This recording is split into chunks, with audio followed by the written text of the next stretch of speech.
వ్యవసాయం దండగా అని చెప్పిన బీఆర్ఎస్ ప్రభుత్వానికి చంపపెట్టుగా వ్యవసాయం పండగ అని చెప్పేసి ఏదైతే 9 రోజుల్లో 9,000 కోట్ల రూపాయలు రైతులకి రైతు భరోసా ఇవ్వడంతో పాటు వర్షాకాలం సీజన్ ప్రారంభమైన ఈ రోజులో మరి రైతులకి భరోసా ఇవ్వటం అనేది చరిత్రలో ఏ రాష్ట్రంలో ఏ ప్రభుత్వం చేయని విధంగా ఈ రాష్ట్రంలో మరి ఇందిరమ్మ పాలనలో రేవంత్ రెడ్డి గారి నాయకత్వంలో అదేవిధంగా ఆర్థిక శాఖ మంత్రి బట్టి విక్రమార్క గారు అదేవిధంగా వ్యవసాయ శాఖ మంత్రి తుమ్మల నాగేశ్వరరావు గారి సహకారంతో పూర్తిగా ఈరోజు రైతులంతా పండగ చేసుకుంటా ఉన్నారు.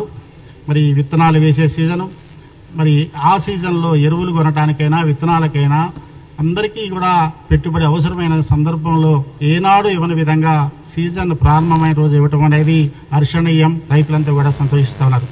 ఇంకొక విషయం అంటే ఈరోజు మరి గ్రామీణ ప్రాంతంలో ప్రజలంతా కూడా పండుగ చేసుకున్నారు.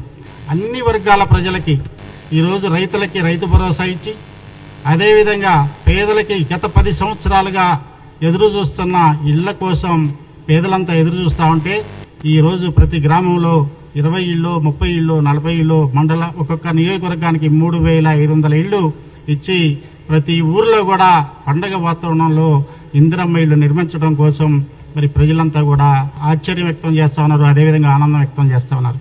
ఏనాడు ఇవ్వని విధంగా గత 10 సంవత్సరాల్లో చూడని